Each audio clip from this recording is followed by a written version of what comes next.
Welcome to Money Management Channel. Recently, South Indian Bank வந்து rights issue வந்து call for பண்ணியிருக்காங்க. So அதுக்கு உண்டான ரெக்கார்ட் டேட் எதுவுமே அனௌன்ஸ் பண்ணாமல் இருக்காங்க. கூடிய சீக்கிரம் அதுக்கு உண்டான ரெக்கார்ட் டேட் எல்லாமே அனௌன்ஸ் பண்ணுவாங்க. அப்போ நான் வந்து இது ப்ராப்பராக இன்டிமேட் பண்ணுறேன். நம்ம சேனல் கமெண்ட் செக்ஷனில் பார்த்தீங்க அப்படின்னா நிறையா வந்து சவுத் இந்தியன் பேங்கோட ரைட்ஸ் இஷ்யூ எப்போ என்ன ரேஷியோன்ற மாதிரி கேட்டுட்டு இருக்கிறாங்க. அதுக்கு ரெக்கார்ட் டேட் என்ன அனௌன்ஸ் பண்ணோன்னே கிளியரான இன்டிமேஷன் எல்லாத்துக்கும் கிடைச்சிரும். இந்த வீடியோவில் நம்ம ரைட்ஸ் இஷ்யூ அப்படின்னா என்ன, லாஸ்ட் 2-3 இயர்ஸா வந்து டாப் 5 செக்டர்ஸ்ல டாப் 5 கம்பெனிஸ் வந்து நம்ம செலக்ட் பண்ணியிருக்கிறோம். ரைட்ஸ் இஷ்யூ எவ்வளோ இஷ்யூ பண்ணியிருக்காங்க, அதில் எவ்வளோ பெனிஃபிட் ஆயிருக்குங்கிறத பற்றி அனலைஸ் பண்ணிட்டு அந்த கம்பெனியில் நம்ம லாங் டேர்ம் பாயிண்ட் ஆஃப் வியூவில் இன்வெஸ்ட் பண்ணலாமாங்கிறத பற்றி தான் இந்த வீடியோவில் வந்து டிஸ்கஸ் பண்ண போகிறோம்.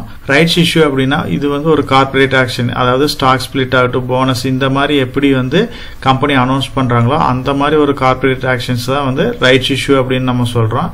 ஆல்ரெடி பார்த்தீங்க அப்படின்னா ஷேர் ஹோல்டராக இருக்கிறவங்களுக்கு ஒரு கம்பெனி வந்து ஸ்பெஷல் ப்ரைஸில் வந்து ஆஃபர் பண்ணுறது தான் வந்து நம்ம ரைட்ஸ் இஷ்யூ அப்படின்னு சொல்கிறோம். அதாவது ஸ்பெஷல் ப்ரைஸில் எக்ஸிஸ்டிங் ஷேர் ஹோல்டருக்கு கம்மியான ரேட் ஷேர்ஸ் வந்து கொடுக்கறது தான் வந்து நம்ம வந்து ரைட்ஸ் இஷ்யூ அப்படின்னு சொல்கிறோம். இதுக்கு வந்து பார்த்தீங்க அப்படின்னா ஒரு ப்ராப்பர் ரேஷியோ வச்சுருப்பாங்க. இப்போ வந்து பார்த்தீங்க அப்படின்னா இப்போ எக்ஸாம்பிளுக்கு இப்போ 10 ஷேர் இருக்குது அப்படின்னா உங்களுக்கு ஒரு ஷேர் கொடுக்குறோம் அப்படின்ற மாதிரி ஒரு ப்ராப்பரான ரேஷியோ வச்சு அதில் அலோகேட் பண்ணுவாங்க. மெயினாக இந்த ரைட்ஸ் இஷ்யூவில் பார்த்தீங்க அப்படின்னா கரண்ட் ஷேர் ஹோல்டர் மட்டும்தான் வந்து பார்ட்டிசிபேட் பண்ண முடியும். அதாவது ரெக்கார்ட் டேட்டுக்கு முன்னாடி யார் யார் இந்த கம்பெனியில் பார்ட்டிசிபேட் பண்ணியிருக்காங்களோ, அதாவது ஷேர் ஹோல்டராக இருக்கிறாங்களோ அவங்களுக்கு மட்டும்தான் வந்து ரைட்ஸ் இஷ்யூவில் வந்து பார்ட்டிசிபேட் பண்ணுறதுக்கு எல்லா ஆப்பர்ச்சுனிட்டிஸ் இருக்குது. ரிமைனிங் அதுக்கப்புறம் ரெக்கார்ட் டேட்டுக்கு அப்புறம் வாங்குற யாருமே வந்து இதில் பார்ட்டிசிபேட் பண்ண முடியாது.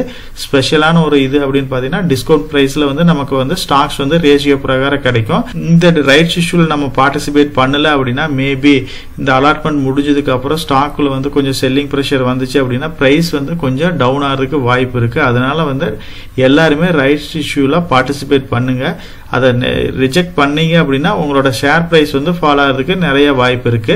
இது மெயினான பெனிஃபிட் வந்து டிஸ்கவுண்ட் பிரைஸ்ல கொடுக்கறதுனால ஷேர் ஹோல்டர் வந்து பெனிஃபிட் ஆகுறாங்க. லாங் டேர்ம் பாயிண்ட் ஆஃப் வியூல பாத்தீங்க அப்படின்னா நம்பர் ஆஃப் ஷேர்ஸ் வந்து நம்மளோட போர்ட்ஃபோலியோல ஜாஸ்தி ஆகும். அப்படி ஆகிறப்ப இந்த கம்பெனி லாங் டேர்ம்ல பர்ஃபார்ம் பண்றப்ப நமக்கு ஒரு நல்ல வெல்த்தை கிரியேட் பண்ண முடியும். ஸோ இப்போ வந்து உங்களுக்கு கிளியரா புரிஞ்சிருக்கும் ரைட்ஸ் இஷ்யூனா என்ன, அதனால என்னென்ன பெனிஃபிட் ஆக போகுதுங்கிறத பத்தி உங்களுக்கு ஓரளவுக்கு அண்டர்ஸ்டாண்ட் பண்ணிருப்பீங்க. இப்போ லாஸ்ட் 2-3 இயர்ஸ்ல பாத்தீங்க அப்படின்னா நிறைய டாப் பிளேயர் கம்பெனிஸ் எல்லாமே ரைட்ஸ் இஷ்யூ வந்து ஆஃபர் பண்ணியிருக்காங்க. அந்த வகையில் பார்த்தீங்க அப்படின்னா ரிலையன்ஸை பொறுத்த வரைக்கும் 15 ஷேர் வச்சிருந்தீங்க அப்படின்னா ஒரு ஷேர் வந்து ரைட்ஸ் இஷ்யூல ஆஃபர் பண்ணிடுறாங்க. ஸ்ரீராம் ஃபினான்ஸை பொறுத்த வரைக்கும் 26 ஷேர் வச்சிருந்தீங்க அப்படின்னா அதுக்கு 3 ஷேர் வந்து ரைட்ஸ் இஷ்யூ கொடுத்துருந்தாங்க. அதே மாதிரி ஏர்டெல்ல பொறுத்த வரைக்கும் 14 ஷேருக்கு ஒரு ஷேர் வந்து கொடுத்தாங்க. இந்தியன் ஹோட்டலை பொறுத்த வரைக்கும் 9 ஷேர் வச்சிருந்தீங்க அப்படின்னா அதுக்கு ஒரு ஷேர் வந்து ரைட்ஸ் இஷ்யூல ஆஃபர் பண்ணியிருந்தாங்க. ஆதித்யா பிர்லா பேஷன் அண்ட் ரீட்டைலை பொறுத்த வரைக்கும் 75 ஷேர் வச்சிருந்தீங்க அப்படின்னா அதுக்கு 9 ஷேர் வந்து ரைட்ஸ் இஷ்யூ கொடுத்தாங்க. ஸோ இது எல்லாமே பார்த்தீங்க அப்படின்னா டிஃப்ரெண்ட் செக்டர். அதாவது ரிலையன்ஸை பொறுத்த வரைக்கும் இவங்க ஆயில் செக்டர்ல லீடிங் பிளேயராக இருக்காங்க. நான் பேங்கிங் ஃபினான்சியலை பொறுத்த வரைக்கும் ஸ்ரீராம் ஃபினான்ஸ் வந்து நல்ல ஒரு டெவலப் ஆகிட்டு இருக்கிற ஒரு கம்பெனியாக இருக்கு. டெலிகாமை பொறுத்த வரைக்கும் ஏர்டெல் வந்து ஒரு அருமையான கம்பெனியாக இருக்கு. ஹோட்டல் பிசினஸை பொறுத்த வரைக்கும் இந்தியன் ஹோட்டல் வந்து ஒரு டாப் லேயர் கம்பெனியாக இருக்கு.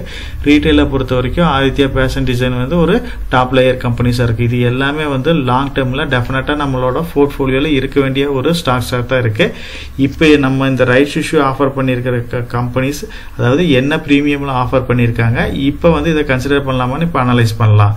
இந்த கம்பெனிஸை பொறுத்த வரைக்கும் ரிலையன்ஸ் நம்ம ஆல்ரெடி டிஸ்கஸ் பண்ண மாதிரி 15 ஷேர்ஸ்க்கு வந்து ஒரு ஷேர் கொடுத்துருந்தாங்க. ஃபேஸ் வேல்யூ 10 கொடுத்துருந்தாங்க. அப்போ அவங்க ட்ரேட் ஆகிட்டு இருந்த பிரைஸ்ல இருந்து 1247 ரூபா பிரீமியம்ல வந்து ஆஃபர் பண்ணாங்க. ஸ்ரீராம் ஃபைனான்ஸை பொறுத்த வரைக்கும் இவங்க 26 ஷேர் வச்சிருந்தா 3 ஷேர் கொடுத்துருந்தாங்க. ஃபேஸ் வேல்யூ 10 கொடுத்தாங்க. பிரீமியம் வந்து 560 ரூபா பிரீமியம்ல வந்து கால்ஃபர் பண்ணாங்க. அதே மாதிரி ஆதித்யா பிர்லா ஃபேஷன் டிசைன் பார்த்தீங்க அப்படின்னா 77 ஷேர் வச்சிருந்தோம் அப்படின்னா அதுக்கு 9 ஷேர் கொடுத்தாங்க. இதுவும் ஃபேஸ் வேல்யூ 10 கண்டினியூ ஆச்சு. பிரீமியம் அமௌண்ட் வந்து 100 ருபீஸ்ல வந்து ஆஃபர் பண்ணாங்க. இந்தியன் ஹோட்டலை பொறுத்த வரைக்கும் 9 ஷேர் வச்சிருந்தீங்க அப்படின்னா ஒரு ஷேர் கொடுத்தாங்க. ஃபேஸ் வேல்யூ சிங்கிளா இருந்துச்சு. இது பிரீமியம் வந்து 150 ருபீஸ்க்கு பக்கமா வந்து பிரீமியம்ல கால்ஃபர் பண்ணாங்க. பாரதி ஏர்டெல்லை பொறுத்த வரைக்கும் இது வந்து 14 ஷேர் வச்சிருந்தீங்க அப்படின்னா ஒரு ஷேர் ப்ரொவைட் பண்ணாங்க. ஃபேஸ் வேல்யூ 5 இருந்துச்சு. பிரீமியம் அமௌண்ட் வந்து 500-300 ரூபாய்ன்ற ரேட்ல வந்து கால்ஃபர் பண்ணாங்க. ஸோ இந்த கம்பெனிஸ் எல்லாமே வந்து நல்ல பிரீமியம்ல கால்ஃபர் பண்ணாங்க. இது வந்து பாத்தீங்க அப்படின்னா ரீட்டைல் போர்ஷன் ஆகட்டும், அதே மாதிரி எக்ஸிஸ்டிங் ஷேர் ஹோல்டருக்கு நல்ல ஒரு ரிட்டர்னையும் கொடுத்துச்சு.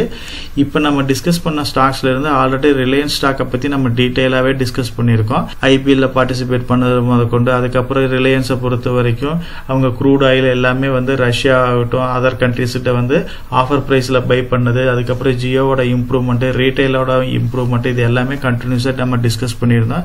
இப்போ ரீசெண்டா பாத்தீங்க அப்படின்னா ஜியோ ஃபினான்ஷியல் சர்வீசஸ் வந்து டீமெர்ஜ் பண்ணாங்க ரிலையன்ஸ்ல இருந்து. அதையும் அனலைஸ் பண்ணோம். அது என்ன ரேஞ்சில் பை பண்ணா நமக்கு நல்ல பெனிஃபிட்டை கொடுக்கும், இதை பத்தி கம்ப்ளீட்டா அனலைஸ் பண்ணியிருக்கோம்.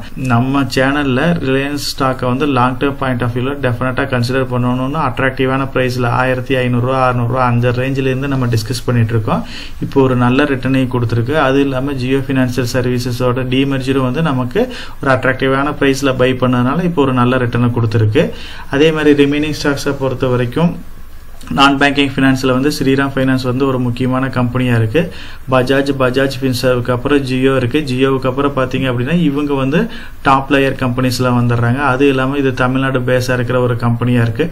டெலிகாமை பொறுத்த வரைக்கும் பார்த்தீங்க அப்படின்னா இவங்க மார்க்கெட் லீடராக தான் இருக்காங்க. ஜியோவுக்கு அப்புறம் பார்த்தீங்க அப்படின்னா இவங்க தான் வந்து மார்க்கெட் லீடர் செகண்ட் பிளேஸில் இருக்காங்க. அது இல்லாமல் பார்த்தீங்க அப்படின்னா பியூரா வந்து பார்த்தீங்க அப்படின்னா ஜியோ வந்து இன்னும் ரிலையன்ஸ்லேருந்து டீமெர்ஜ் ஆகாமல் இருக்குது. டெலிகாம் பொறுத்த வரைக்கும் கம்பெனிஸ் வைஸ் பாத்தீங்க அப்படின்னா டாப் லேயரா இருக்கிறது இந்த கம்பெனி தான் இருக்கு.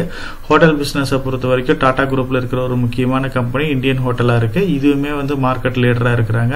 ரீட்டைலை பொறுத்த வரைக்கும் ஆதித்யா பிர்லா ஃபேஷன் டிசைன்ஸ் இருக்காங்க. இவங்க வந்து ஒரு மார்க்கெட் லீடரா இருக்காங்க. இவங்க வந்து நிறைய கம்பெனிஸ், அதாவது இப்ப நிறைய டாப் பிராண்ட்ஸ் எல்லாமே இவங்க ஹோல்டிங்ஸ் கீழே தான் வருது. ஃபியூச்சர்ல வந்து இவங்களுக்கு எல்லாம் வந்து நல்ல பெனிஃபிட் கொடுக்கக்கூடியதான். இது லாங் டேர்ம் பாயிண்ட் ஆஃப் வியூல இந்த ஸ்டாக்ஸ் எல்லாமே நம்ம கன்சிடர் பண்ணலாம். இப்ப பார்த்த ஸ்டாக்ஸ் வந்து நான் பிஇ ரேஷியோ பிரகாரம் வந்து நான் ஷார்ட் லிஸ்ட் பண்ணியிருக்கேன். ஆதித்யா பிர்லா ஃபேஷன் டிசைனை பொறுத்த வரைக்கும் இவங்களுக்கு வந்து கடன் கொஞ்சம் ஜாஸ்தியா இருக்கு. அது இல்லாம இவங்களோட டெப்ட் ஈக்விட்டி ரேஷியோ வந்து 3.46 இருக்கு. இது வந்து கடன் ரொம்ப ஜாஸ்தியா இருக்கு. ஸோ இப்போ வந்து இந்த ஸ்டாக் வந்து அந்த அளவுக்கு மூவ்மெண்ட் இல்லாமல் இருக்கிறதுக்கு ஒரே ரீசன் வந்து பாத்தீங்க அப்படின்னா இந்த கம்பெனியோட கடன் தான். ஸோ அதர் கம்பெனிஸை கம்பேர் பண்றப்ப இதுக்கு கம்பெனி ரொம்ப ஜாஸ்தியா இருக்கிறதுனால இப்போ கம்மியா ட்ரேட் ஆயிட்டு இருக்கு. இன்னும் வந்து அந்த அளவுக்கு வந்து பாசிட்டிவான ரிசல்ட்ஸ் எல்லாமே ப்ரொவைட் பண்ணாம இருக்கிறாங்க. கூடிய சீக்கிரம் இது எல்லாமே மாறும். இது பார்த்தீங்கன்னா பிர்லா குரூப்புக்கு கீழே வர்ற ஒரு ஸ்ட்ராங்கான கம்பெனி தான். ஸோ அமௌண்ட் வந்து ஒரு பெரிய ப்ராப்ளமா இருக்காது. இருந்தாலுமே வந்து இவங்களோட பிசினஸ் மாடல் எல்லாம் கிளியரா இருக்கு. இன்னும் 1 or 2 இயர்ஸ் நம்ம வெயிட் பண்ணி பார்க்கலாம். இவங்க பாசிட்டிவான ரிசல்ட்ஸ் கொடுக்க ஆரம்பிச்சுட்டாங்க அப்படின்னா இந்த கம்பெனியோட growth வந்து ரொம்ப ஃபாஸ்டா இருக்கும். இப்போதைக்கு வந்து இதை நீங்க ஆட் பண்ணலினாலும் உங்களோட வாட்ச் லிஸ்ட்ல போட்டு வச்சுக்கோங்க. ஆப்பர்ச்சுனிட்டி கிடைக்கிறப்ப கரெக்டான டைம்ல வந்து நம்ம என்ட்ரி கொடுக்கலாம். ஸ்ரீராம் ஃபினான்ஸை பொறுத்த வரைக்கும் ஒரு அட்ராக்டிவான வேல்யூஷன்ல தான் இருக்கு. இவங்க வந்து கடன் வாங்கி தான் கடன் கொடுக்குறாங்க. அதனால டெப்ட் ஈக்விட்டி ரேஷியோ பத்தி நம்ம ஃபீல் பண்ண தேவையில்லை. அது இல்லாம பாத்தீங்க அப்படின்னா இவங்க வந்து டாப் 5 வந்து நான் பேங்கிங் ஃபினான்ஸ்ல வந்துடுறாங்க. இப்போ கூடிய சீக்கிரமே வந்து இப்போ வந்து யூபிஎல்ல கூட வந்து நிஃப்டி 50ல வந்து டீல் லிஸ்ட் பண்ணிட்டு அதுக்கு பதிலாக வந்து ஸ்ரீராம் ஃபினான்ஸை இன்க்ளூட் பண்ற மாதிரி ஒரு நியூஸ் வந்துட்டு இருக்கு. அப்படி இன்க்ளூட் பண்றப்ப பாத்தீங்க அப்படின்னா ஸ்ரீராம் ஃபினான்ஸ்ல வந்து இன்னும் நல்லா பர்ஃபார்ம் பண்றதுக்கு நிறைய பாசிபிலிட்டிஸ் இருக்கு. ரிலையன்ஸை பத்தி நம்ம டீடைலாவே டிஸ்கஸ் பண்ணிட்டோம். டெஃபினட்டா வந்து லாங் டேர்ம் பாயிண்ட் ஆஃப் வியூல இந்த ஸ்டாக்கை கன்சிடர் பண்ணணும். இப்போ 1 வீக் முன்னாடி பாத்தீங்க அப்படின்னா நல்ல ஒரு ரேலியை கொடுத்துருக்கு. ரிசல்ட்ஸ்க்கு அப்புறம் பாத்தீங்க அப்படின்னா இது கண்டினியூவா வந்து இம்ப்ரூவ் ஆகிட்டே தான் இருக்கு. இந்தியன் ஹோட்டலை பொறுத்த வரைக்கும் இப்போ வந்து வேல்யூ கொஞ்சம் காஸ்ட்லியா தான் இருக்கு. பாரதி ஏர்டெல், இந்தியன் ஹோட்டல் ரெண்டுமே வந்து பிஇ ரேஷியோ கொஞ்சம் காஸ்ட்லியா தான் இருக்கு. இருந்தாலுமே மார்க்கெட்ல ஏதாச்சும் ஒரு கரெக்ஷன் வருது அப்படின்னா அந்த மாதிரி டைம்ல இந்த குவாலிட்டியான கம்பெனிஸ்ல எல்லாமே என்ட்ரி கொடுக்கலாம். இப்போதைக்கு நம்ம டிஸ்கஸ் பண்ண ஸ்டாக்ஸ்ல இருந்து நீங்க இமீடியட்டா கன்சிடர் பண்ணலாம் அப்படின்னு பாத்தீங்க அப்படின்னா ரிலையன்ஸை கன்சிடர் பண்ணுங்க. அதுக்கப்புறம் வந்து நான் பேங்கிங் ஃபினான்ஸ்ல இருக்கிற ஸ்ரீராம் ஃபினான்ஸை கன்சிடர் பண்ணுங்க. கூடிய சீக்கிரம் நிஃப்டி 50ல லிஸ்ட் ஆகிறதுக்கு வாய்ப்பு இருக்குன்றதுனால இன்க்ளூட் ஆச்சு அப்படின்னா இதோட பிரைஸ் ஹைக்கு வர்றதுக்கு நிறைய ஆப்பர்ச்சுனிட்டிஸ் இருக்கு. ஸோ வெயிட் பண்ணி கொஞ்சம் ஏதாச்சும் கரெக்ஷன் ஆச்சு அப்படின்னா இந்த 2 ஸ்டாக்ஸ்ல வந்து இமீடியட்டா வந்து நீங்க வந்து என்ட்ரி கொடுக்கலாம். ஆதித்யா பிர்லா ஃபேஷன் டிசைனை வந்து நீங்க ரிசல்ட்ஸை வாட்ச் பண்ணிட்டு இருங்க. கரெக்டான டைம்ல வந்து என்ட்ரி கொடுத்துக்கலாம். இந்தியன் ஹோட்டல், பாரதி ஏர்டெல் ஏதாச்சும் கரெக்ஷன் ஆச்சு அப்படின்னா அந்த மாதிரி டைம்ல வந்து என்ட்ரி கொடுக்கலாம். ரிலையன்ஸ் இந்த மாதிரி குவாலிட்டியான ஸ்டாக்ஸ்ல வந்து நீங்க எஸ்ஐபி மாடலோட இன்வெஸ்ட் பண்ணா லாங் டேர்ம்ல இதெல்லாம் வந்து நல்ல ரிட்டர்ன் கொடுக்கக்கூடிய ஸ்டாக்ஸா தான் இருக்கும். நம்ம சேனல்லயே பாத்தீங்க அப்படின்னா போர்ட்ஃபோலியோ அப்படின்னு ஒரு பிளேலிஸ்ட் இருக்கு. இதுல வந்து long term point of focus பண்ணி லாங் டேர்ம் ஸ்டாக்ஸ் வந்து ஐடென்டிஃபை பண்ணிட்டு இருக்கிறோம். ஒரு லாங் டேர்ம் போர்ட்ஃபோலியோ எப்படி கிரியேட் பண்றது, ஒரு போர்ட்ஃபோலியோல எவ்வளவு ஸ்டாக்ஸ் இருக்கணும், ஒரு ஸ்டாக் ஸ்டாக்கை செலக்ட் பண்ணுறதுக்கு முன்னாடி என்னென்ன பேராமீட்டர்ஸ் எல்லாம் செக் பண்ணணும் இதை பற்றி நம்ம கம்ப்ளீட்டாக அனலைஸ் பண்ணிட்டு இருக்கோம். இதை ரெஃபர் பண்ணீங்க அப்படின்னா உங்களோட போர்ட்ஃபோலியோவை ஹெல்த்தியாக பில்ட் பண்ணுறதுக்கு எல்லா வகையிலையும் சப்போர்ட்டிவாக இருக்கும். நம்ம சேனலை பொறுத்த வரைக்கும் நம்ம சேனலை சப்ஸ்கிரைப் பண்ணிட்டு ஒரு 45% பார்க்குறாங்க, சப்ஸ்கிரைப் பண்ணாமல் ஒரு 55% பார்த்துட்டு இருக்கிறாங்க. சப்ஸ்கிரைப் பண்ணாதவங்க நம்ம சேனலையும் வந்து சப்ஸ்கிரைப் பண்ணி சப்போர்ட் பண்ணுங்க. நம்ம சேனல் மெம்பர் கம்யூனிட்டியில போர்ட்ஃபோலியோ அப்டேட், அதாவது என்னோட போர்ட்ஃபோலியோல என்ன ஸ்டாக் பை பண்றேன், என்ன ஸ்டாக் செல் பண்றேன், என்னென்ன சேஞ்சஸ் பண்ணிட்டு இருக்கேன், இதை பத்தி இன்ஃபர்மேஷன்ஸ் வந்து ஷேர் பண்ணிட்டு இருக்கேன். டெய்லி மார்க்கெட் அப்டேட் வந்து முடிஞ்ச வரைக்கும் போஸ்ட் பண்ணிட்டு இருக்கேன். கார்பரேட்ல என்னென்ன ஈவென்ட் இருக்கு, நம்மளோட இந்திய எக்கனாமியை பத்தி ஒரு சில யூஸ்ஃபுல்லான இன்ஃபர்மேஷன்ஸ் எல்லாமே ஷேர் பண்ணிட்டு இருக்கோம். மெம்பர் கம்யூனிட்டியில ஜாயின் பண்ணி இதை ரெகுலரா ஃபாலோ பண்ணீங்க அப்படின்னா உங்களுக்கு நாலேஜ் இம்ப்ரூவ் ஆகிறது மட்டும் இல்லாம உங்களோட போர்ட்ஃபோலியோவை ஹெல்த்தியா பில்ட் பண்றதுக்கு எல்லா வகையிலையும் சப்போர்ட்டிவா இருக்கும். இப்ப டிஸ்கஸ் பண்ண இன்ஃபர்மேஷன் எல்லாம் உங்களுக்கு யூஸ்ஃபுல்லா இருக்கும்னு நினைக்கிறேன். இந்த வீடியோ உங்களுக்கு யூஸ்ஃபுல்லா இருந்துச்சு அப்படின்னா நம்ம சேனலை வந்து சப்ஸ்கிரைப் பண்ணுங்க, நம்ம வீடியோவை லைக் பண்ணுங்க, ஷேர் பண்ணுங்க. கமெண்ட் செக்ஷன் ஓப்பனா தான் இருக்கு. சோ இந்த வீடியோ பத்தி உங்களோட ஒப்பீனியன் என்ன, இதுல என்னென்ன டவுட்ஸ் இருக்கு அப்படின்னு நீங்க கமெண்ட் செக்ஷன்ல போஸ்ட் பண்ணீங்க அப்படின்னா உங்களுக்கு மட்டும் இல்லாம நம்ம வியூவர்ஸ் எல்லாத்துக்குமே நல்ல ஒரு சப்போர்ட்டிவா இருக்கும். நான் ஒரு செபி ரிஜிஸ்டர்ட் அட்வைசர் கிடையாதுங்க. நம்ம சேனலில் போடுற வீடியோக்கள் எல்லாமே வந்து பார்த்தீங்கன்னா எஜுகேஷனல் ஆர் இன்ஃபர்மேஷன் பர்பஸ்க்கோசரம் போஸ்ட் பண்ணுற வீடியோக்கள் தாங்க. இன்வெஸ்ட்மெண்ட்னா கண்டிப்பாக ரிஸ்க் இருக்கும்.